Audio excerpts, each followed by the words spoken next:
My name is Edward Wilford, and I'm the moderator for today's panel on what is at the heart of the smart home. And I'm going to let my fellow guests introduce themselves.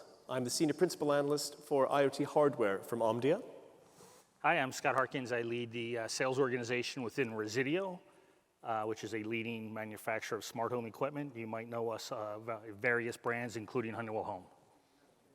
Hi, I'm Sarah Henschel. I'm a principal analyst at Omdia, primarily covering streaming services as well as home entertainment and pay TV research. Hello, everyone. My name is Yoon Ho. I am the president of Home Connectivity Alliance. And in my day job, I lead the planning and partnership team at the IoT business group at Samsung. Hi, I'm Chris LaPré. I am the head of technology at the Connectivity Standards Alliance. We just announced Matter, and so I'm staff at the Connectivity Standards Alliance. Hi, my name is Jusy. I'm leading the wireless device research at Omdia. So when we talk about the smart home, we talk about looking for the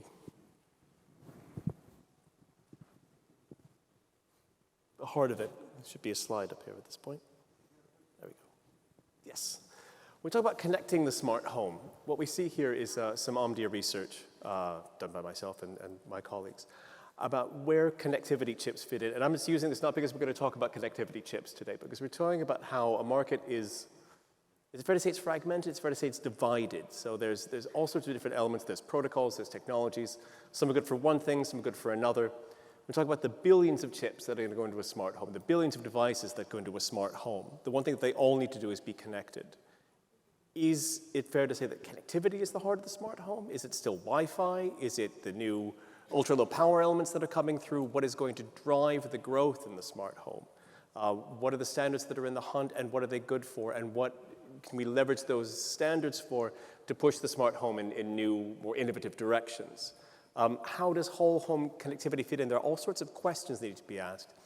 And the one that we're going to start off with is, what is the actual heart of the smart home? So I think I will start with asking that, are we going to converge on a device? Are we going to converge on a platform? Are we going to converge on a technology? What is going to be the actual heart of it? And I think we'll start with Scott. Great. Yeah, thank you. Well, that's a tricky question because as I look at this slide, all of those technologies are being deployed today in various systems, many of which in products that my company manufactures. And you might imagine how challenging it is to be able to support so many different technologies. So any convergence is going to be good convergence. And on Resideo's behalf, we are fully committed to the Matter protocol and really driving towards that as the thing that unifies the smart home and so many different players that are in the space. Of course, I say that saying that I've sat on panels like this in the past and have said similar things about other standards. So the question I always end up with is, does Matter matter? I would say from Resideo's perspective, it does, and it will begin to solve some of these technology challenges about which of these many different communication protocols are the right protocol. We have products that are Wi-Fi. We have products that are Z-Wave. We have products that have proprietary wireless. We have cellular technology. We have countless numbers of different wireless protocols that I think if we can find a standard, we can improve the consumer experience. Most of our products go through professional installers. We believe we can improve the professional installation experience and ultimately deliver on the promise of the smart home. Excellent. Sarah, would you like to add to that? Yeah, speaking to, is it a device? Is it an experience, smart? In terms of the consumer, I think it's best if they don't know what it is, if it's integrated across everything, whether it's your TV, a connected car, potentially, your Wi-Fi system. So really, consumers who are fully immersed across all of those things are consuming more, they're watching more content, they're interacting with the devices more, and in the end, that's what really helps all of us here win. Okay, so sort of converging unification. Yeah. No, how do you view that?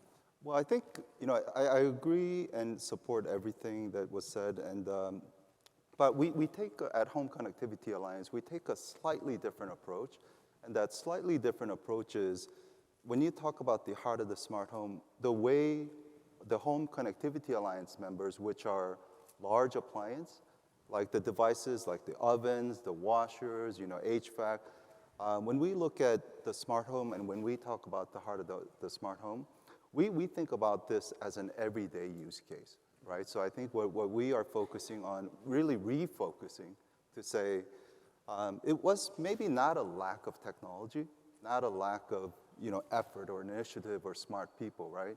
But I think how do you bring those things together to make our normal day, like the experiences my mom does, right, has, and how do we make that actually relevant, right? How do we make that, how do we help her save energy? How do we help her, So we take a more, I think, almost a simplistic, very narrow focus to say, let's focus on making the everyday kind of better, right? And we start with the devices that we live with, that are often in our homes for sometimes over a decade, right? So we take an approach this way, and I'll talk a little bit more about that, but yeah, that's how we see it. Excellent. Chris? Yeah, definitely to add to what everyone said here, I think it was really well said so far. But at where I work, we've just come out with Matter, and so of course we think that's the right solution here, and that's where things are going to converge. But to a large extent, it is almost this diversity of options that you see in front of you here that has been the problem up until now. And what we did 3 or 4 years ago was to go about trying to get adoption first.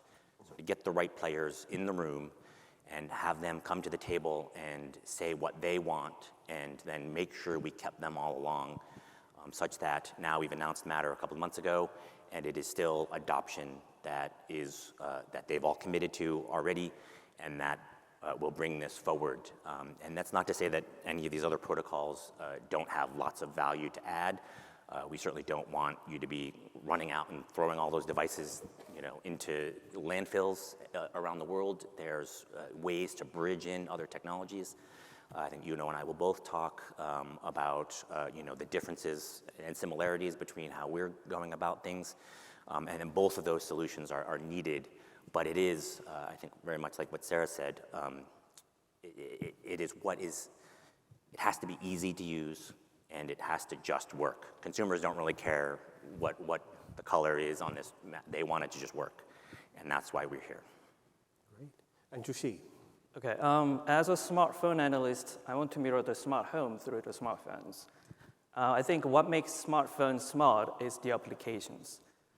With the advent of application market, more and more and variety of application has been released, and that increased the capability of the smartphones and the usage of the smartphone substantially. So smartphone became smarter. So similarly, I think for the smart home needs to diversity of the parties joining the ecosystem and providing various experience and a new experience for the consumers. While current IoT or smart home devices are now providing very simple functions and features like remote controlling, monitoring, diagnose, or like sensing, but I think these are not enough. So encourage the smart home ecosystem grow bigger. I think it has to bring the new experience to the consumers with a variety of the devices that supporting the ecosystem. Great. As an application in smartphone. Okay, great. So talk about application and adoption, and then sort of a diversity, a richness of ecosystem. I think we've had a nice range of answers there, I think, and everyone's, I think all the points highlighted are extremely valid. We're going to circle back to Matter. Won't be the first time today. Won't be the first time this week, I imagine. So it's been unavoidable in the press. You're going to hear. It's going to be on a lot of signs when you walk around the expo hall. You're going to hear it talked about a lot. It's been a year now for Matter since the first big announcement. We have standards in the world now. Matter devices are shipping.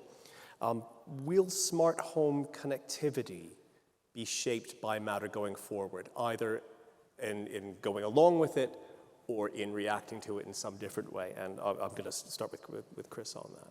Yeah, thanks. So, again, we think so, yes. But I think more importantly, it really comes back down to the consumer. What are the use cases that the consumers need, and ease of use, and we always mention security as well. Those three components really have to be carried throughout. So, as companies, ecosystems, or device manufacturers are creating their experiences for their consumers, it just has to be easy, right? You pull the tab and boom, it's there, and you understand what's happening, And I think that's what you were pointing to in terms of the apps. And everyone else said in their answers as well, and so that's where the Connectivity Standards Alliance is with Matter. We have a number of other working groups that are working on some other problems that we see in the IoT space. And we think those will also help if those come up later today. But primarily, it's really what does the consumer need? And we've got a number of focus areas like energy management. We're looking into medical devices at home.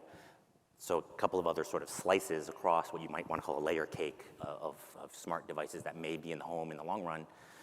Where does all that fit? And I believe there will be a diversity of applications and experiences that these will enable going forward. But it has to be easy and it just has to work. You mentioned the same thing. I think Yoon Ho, I'd like you to get your take on this. And I think what I want to say to Chris is we also think so. We think that Matter, as a Home Connectivity Alliance, which is a different alliance, we also think that Matter matters, and we support it. More than half of our members are also, CSA members, right? So we completely support it. I think the way we see it is the challenge is there's, in a perfect world, we wanted to kind of like, in one instance, switch over to something, right? But if you look at, for example, think about everybody in this audience. I mean, think about the ovens, the refrigerators, and other devices, HVAC devices, thermostats in your home. Those devices are not devices you buy every other year, right? Those are devices that are like high investment, and you kind of live with them for like minimum 5 years. Sometimes with the HVAC, people live with this for 15, 20 years, right? So when we think about this switchover and how this will happen, we actually think that it will happen there's a transition period, right? So, and I think the Home Connectivity Alliance wants to address that point. So for the long life devices, we want to make sure that, as a Samsung employee, as a appliance industry person, I don't want to say everybody go out and buy a brand new set of kitchen, right? That's mentally, it's a huge thing, right? So what we want to do is we want to make sure that the legacy devices in your home are also supported, and there's a way to transition. So, but why we also support Matter is that we ultimately think that this fragmentation in the market, this, everybody going off and kind of, racing for their own thing, is what has kept our industry, the smart home industry, from really becoming mass, right? So we want to help with that. We leave our futures open, and we are certainly in many conversations with CSA and others to say, how can we work together, right? Because as an industry, we want this to be better for our consumers. We want this to be better for our industry as well.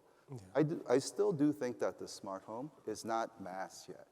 When I say mass, I mean mass is like when my grandma and grandpa, they are using it, right? So how do we get there? But it will take some time.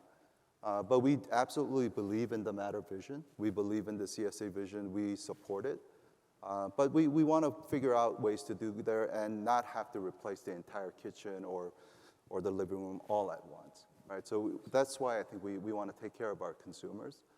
And that's kind of the approach and challenge that's ahead of us, yeah. Excellent. One of Matter's legacies is going to be getting some big names to sit at the moment, it's quite a small table, and hash some things out. And that's one reason why there have been some hiccups, why it's taken longer than was maybe expected at some point. What can we take away from that?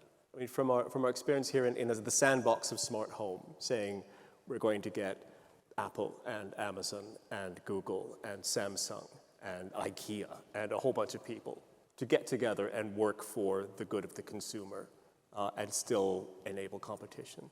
And I think I'd like to start with Scott on that, and then we might move to... Sure. So I think it starts with the consumer themselves and the consumer's journey to, I don't think consumers wake up and say, hey, today I'm going to buy a smart home, right? I think they wake up and they say, something's wrong with my air conditioner and maybe I need a new thermostat, or they wake up and they have some other issue or problem that they're trying to solve. And that journey from, I have a thing I have to fix. I have to go hire a product that does the job to fix it, right? That journey can go a lot of different ways. Some of them, might sit online and go to Amazon and find a solution on Amazon. Some of them might go to a Home Depot or a Lowe's and find a solution there. and try to do an installation on their own. Others might call their HVAC contractor or their electrical contractor or their plumber or a variety of other professionals that might come into the home and go after the market. I think, I might not answer your question directly, I might just put a slightly different spin to it. I think one of the challenges that might be present in adoption is many of the companies you mentioned are very, very consumer oriented, and they miss the value that a professional brings to an installation, the design of a system, and oftentimes, or I shouldn't say oftentimes, at least in the past, they've just forgotten that mix, right? The various, individual protocols that might have gotten into the market, or platforms that have gotten in the market have been very consumery and not very pro-y. And I would put out that most of the smart home installations that take place today, if you exclude cameras, are likely being installed by the pro. The pros have adopted this space, particularly security dealers, in a pretty big way. HVAC contractors are quickly adopting connected smart, what we call smartware for the home. And we think that the electrical space is coming very quickly behind it. And I've already seen an announcement today from CES that suggests that's the pace. So my worry about who's in the market or who is really the leaders of Matter is that they take such a consumery approach to it that they miss the importance value that a professional can bring to the homeowner. Having said that, I believe we're a board member. Resideo is a board member of Matter. We're very tied closely to HCA. In fact, we have demonstrations in their booth over at the Sand Center.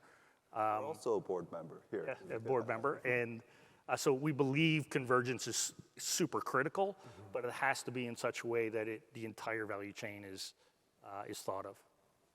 Do you want to add to that? I think it's, there's challenges and there's when I think about what brings us together, you have to keep in the mind that we are also all competitors, right? And, overlooking that or kind of bypassing that isn't actually the solution. So I think, address that we are competitors. There are certain things that though we can all sort of converge around, right? I think, for example, you see this in many of the topics is the topic of sustainability, right? For the large appliances, sustainability equals, for example, energy management, energy savings, right? And that equals, cost and money savings for our consumers, right? So that's something that we can all rally around. And so I think that's what kind of ties us together. And I think, those are the things that help when you have all these big guys who are all basically competing, when you have this come together, those key topics that matter to all of us, to our consumers, those are, I think, what keeps us together. I totally agree with what everyone's saying here. And right now we have our major sort of in-home set of devices that are being led by consumer-focused companies.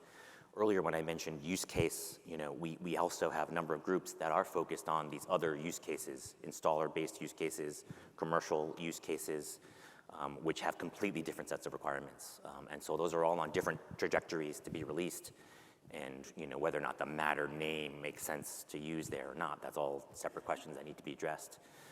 But those are the kinds of use cases that we're also considering. And I think what HCA brings to the table as well as what CSA brings to the table are very complementary. And as said before, we're working together and collaborating on those kinds of solutions as well. So we've got some solutions now. We've got some working groups. We've got some ideas out there. But what is the actual problem that we're fixing? What is the obstacle that is keeping, because as you say, we're not mass in the smart home yet. We don't have mass adoption yet. What is keeping that from happening? Go back to you for this. Yeah, so we had this conversation at lunch. I don't know what the definition of smart home is yet. So when we say we don't have mass, Resideo publicly states we have millions and millions of households on our connected platforms, whether they're security platforms or HVAC platforms or plumbing platforms. That feels like the beginnings of mass, and I know our competitors are pretty strong, so they probably have a lot too.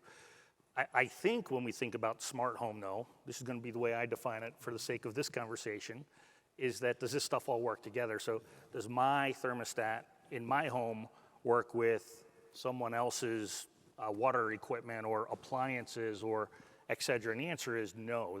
The smart home so far has mostly been about smartware or smart device connections, right? Single points that get pulled together sometimes by Z-Wave or by a hub in the home, but are often, individual solutions versus a platform of solutions that work together from various manufacturers. That I think that's the promise, these different products in the home working together. I think that's the promise that smart home brings for the consumer. I do believe, or I don't believe that consumers actually think the way we all might think. I don't think they think about smart home or not smart home. I would venture to say that many of us in the audience have a smart car, and nobody calls it a smart car, right? We just have a car that as you walk up, it unlocks, and as you get in, it has, it knows where you're at, and it has a cellular phone built into it, and it's probably got cameras. It's got all of the components of a home or of a smart home, but we don't call it a smart car. It's just a car, and I think that's the chasm that has to be jumped, where the home is just a home, and it happens to have these conveniences and features that make the home the last thing in your life that's not truly fully connected and monitored. I think that's the chasm that has to be jumped, and I think that's the promise of Matter and HCA, frankly. I want to jump in and add to this as well in terms of the screen in your home and the ecosystems that consumers are facing within watching content, watching smart TVs, and it ties to the applications that Jusy is talking about as well. There's a lot of competition in what hub should be the main hub. Is it your smart TV hub that houses your applications? Is it your Amazon Prime channels where you're subscribing through? Is it your mobile carrier that you're tying to, or your broadband provider? So similarly to what everyone's been speaking about here, we're facing that in the video space. And as we kind of come together in the device of the smart TV itself, I think because that's refreshed so much more often than the refrigerators and the ovens, as that gets replaced more with a cohesive experience between the consumer's phone, their internet, and their smart TV, it'll also help all ships rise in terms of the rest of the connected home as well. Yeah, I think that's a really good point. On obstacles, Chris, did you have something that you want to do? Just to accentuate, I think what both of you have said, that it is really the interoperability that's stopping things, right? Because people have to think about this today, do I have the right hieroglyphics on the boxes that I've already bought in my home? Will this work? If we can solve that problem, and Matter has the promise to solve that problem, then you can just buy with confidence with whatever ecosystem you have. Even if you have a few different ecosystems in your home, you can now buy these devices and know that they're going to work going forward. So that's, I think, the biggest barrier to try to specifically answer your question. I think one thing I've always found really interesting about connectivity is we get annoyed when we notice it. So I have a perfectly good router at home, and I can go months without thinking about it. And when I notice it, it's because something has gone wrong. And I think that's going to be the trick, is making this invisible and making it never crop up. You can move into a new home and you bring your devices with you, and there are some that are there already that come with the home, and they all just work together. And there's as few questions as possible in setting it up, and you just don't notice it. It's invisible, it's in the background, and it hums along like power and light do, presumably. Control comes up a lot. So one way that we can get around this issue of invisibility is having a source of control. Some people are using voice exclusively, some people are using apps exclusively, some people are still using wired switches exclusively. Jusy, from a smartphone point of view, one thing that comes up over and over again is people still use their smartphones for a lot of this. What lessons can we sort of take from that as far as controlling the smart home? Do you think the smartphone is going to be the heart of the smart home? Obviously, as a smartphone analyst, I hope the smartphone will control everything, have a superpower to control a smart home. But I think this is because of the unique characteristic of the smartphone as a very personal device, as well as work as an identifications. We carry our smartphone everywhere, even to very private place or sensitive occasions such as bathroom. So literally, smartphones stay with us all the time.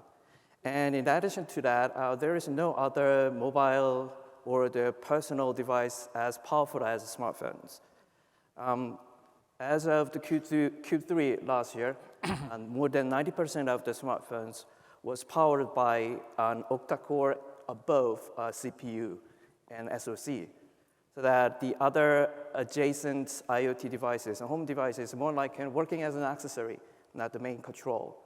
So I think, well, that is the main key reasons why people control the home devices through the smartphone, even though they have multiple choices, like voice or the other things. And also, the controlling the other device through the voice, that you have to take several steps, or you can only do the simple commands. So if you do the multiple or the more complicated command, you have to go through the smartphones. I think that is the key reasons why people tend to use the smartphone as the main driver. There's also a location element to it that I find I use quite a lot. I noticed the other day I was in Germany, and my wife in Cambridge was putting our son down for a nap.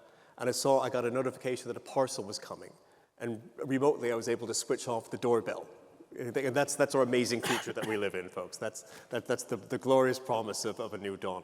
But I think that you can do it with a smartphone. I can't do that with Amazon Voice. I can't do that with with a button wired on the wall. But the smartphone is something we carry with us and can use remotely.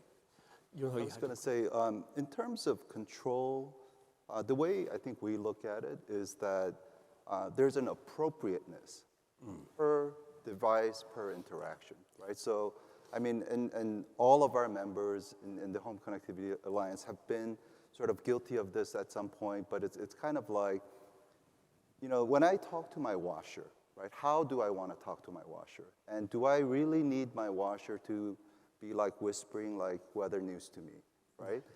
I mean, what is the appropriate level of, and it depends on if you're cooking, if you're, there are certain situations that's completely appropriate for voice, and some devices and some interactions can be completely optimized for voice, some not, right? And some you want to go to a screen and you want to be able to dig down, right? So I think home appliances, the reason why we've attempted many times and we kind of went with the overall trend and kind of, reeled back a little bit is because I think we understand when you are living like normal household experiences, when you're cooking dinner, washing clothes, setting climate control, it depends on the situation. So I don't think there's a one way to do it, but to make it accessible, to make it easy, to when I have things in my hand and I want something to happen here, right? So these things are, I think, the appropriateness, not a one kind of solution for all. I think getting down to that level of experiences, and that actually is even regionally different, right? Culturally different, sure. Right? So understanding that, and I think that's the manufacturer's job to really kind of dig into that, to just kind of there's not a blanket, one size fits all.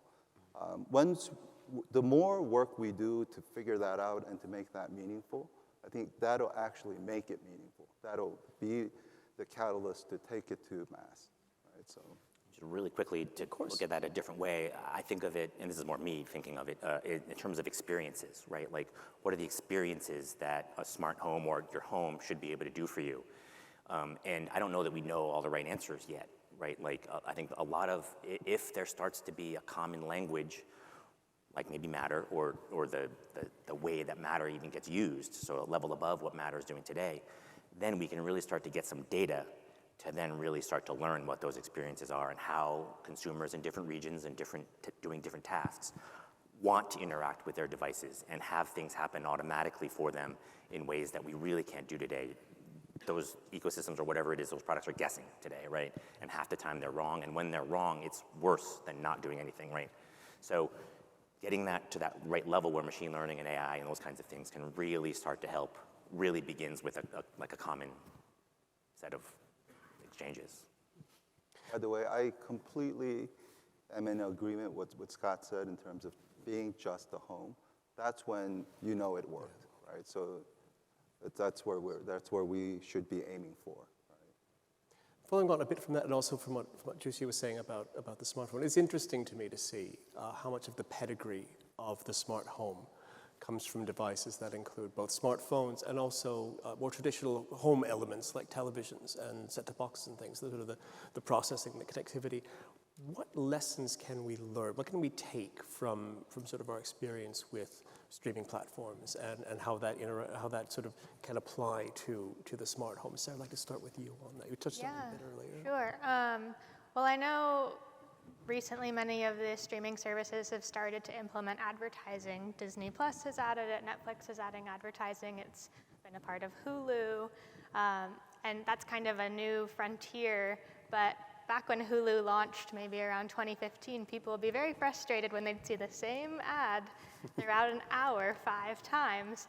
And we've come a long way from that now. So there's a lot of opportunity with AI and doing dynamic programmatic advertising in the video space that has allowed all of these services to kind of bring that to the online sphere. So kind of tying it to being able to bring the smart home together in terms of unification and experience. And like we've talked about, if you don't notice it, it's working, but if you're getting annoyed consistently at something that you're interacting with, it turns our customers away.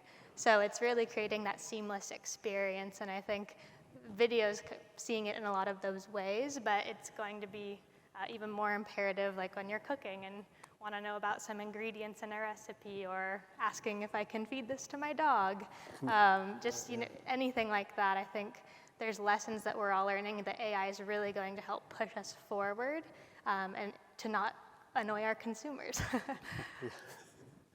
Do you see it from a smartphone point of view? What do you think sort of the smartphone, what lessons can we take from sort of the smartphone ecosystem and sort of how that bears into the smart home ecosystem? I think the lessons we can learn from the smart home is that the manufacturer's perspective, they have to focus on what they're good at it, and having these home IoT features as mandatory features. Because every customer will buy the product from different manufacturers and different brands, and nobody buy from everything from one brands and one manufacturers.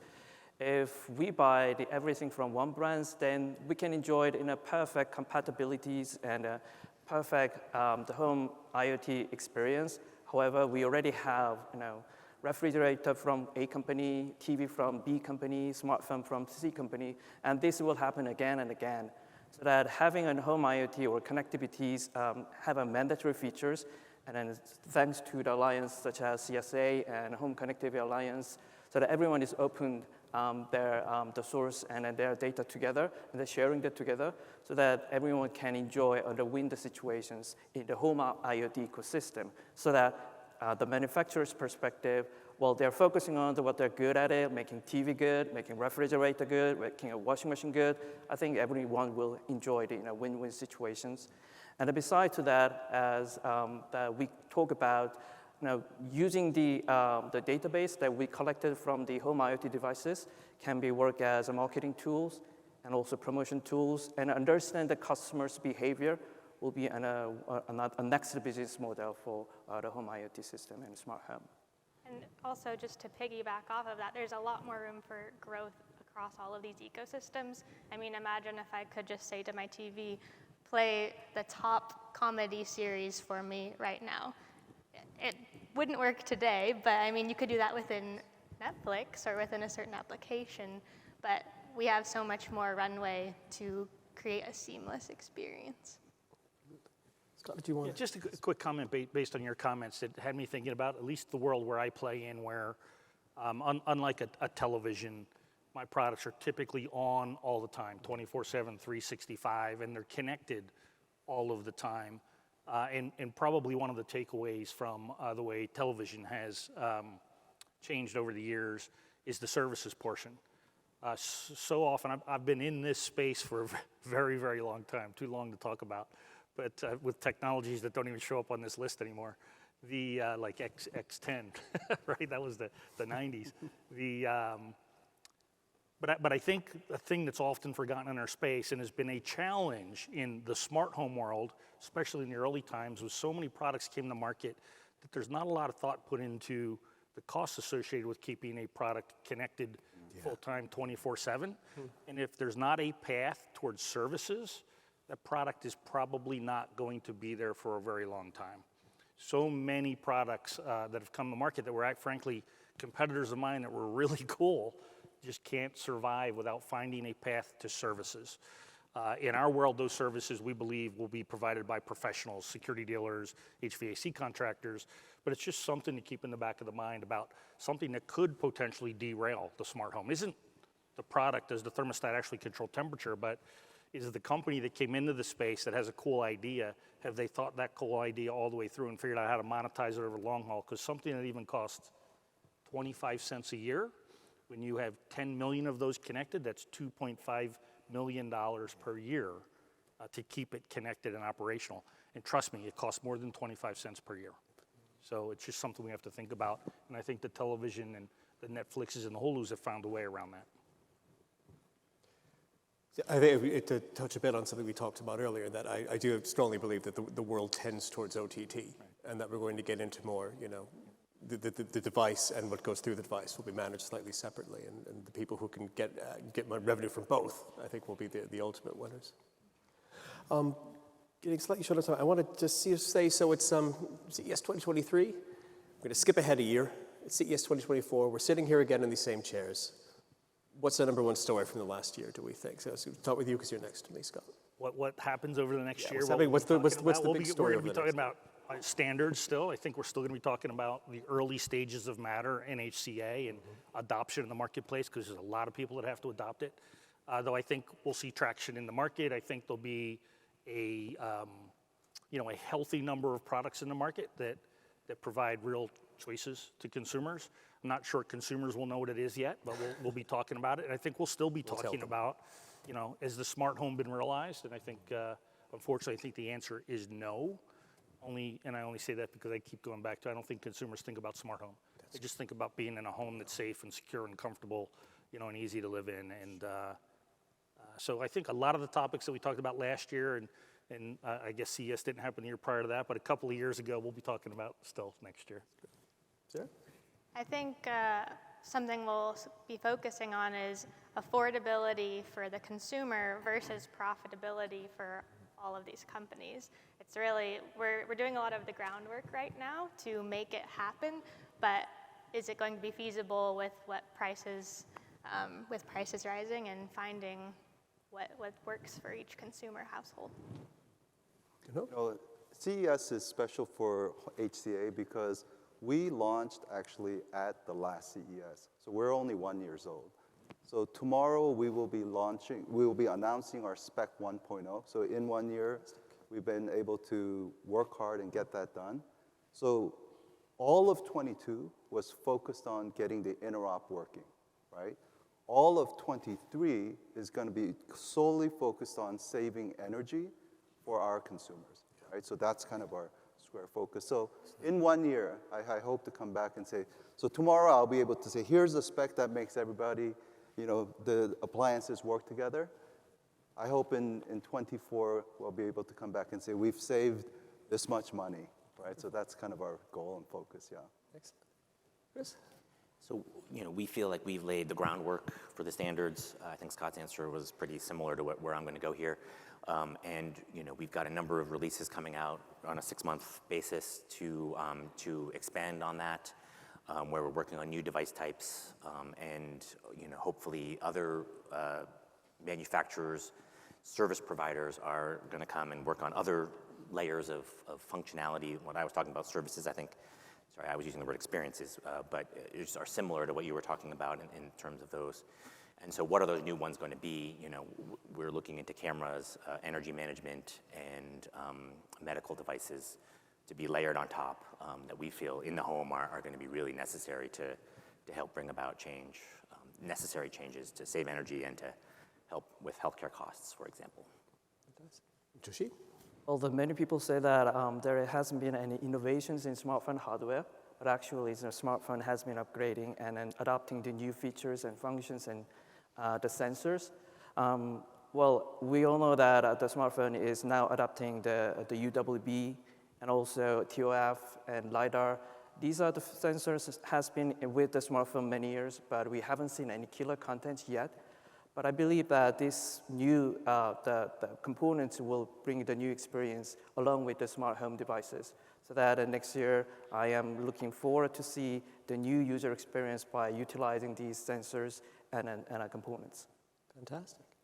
Well, it's been fantastic. We could talk for another hour, but we won't. It remains me to thank everyone for joining us. Scott, Sarah, Yoon Ho, Chris, Jusy, thank you everyone for joining us. Thank you all for coming out here. I hope you have a great CES. See you all again soon. Thank you.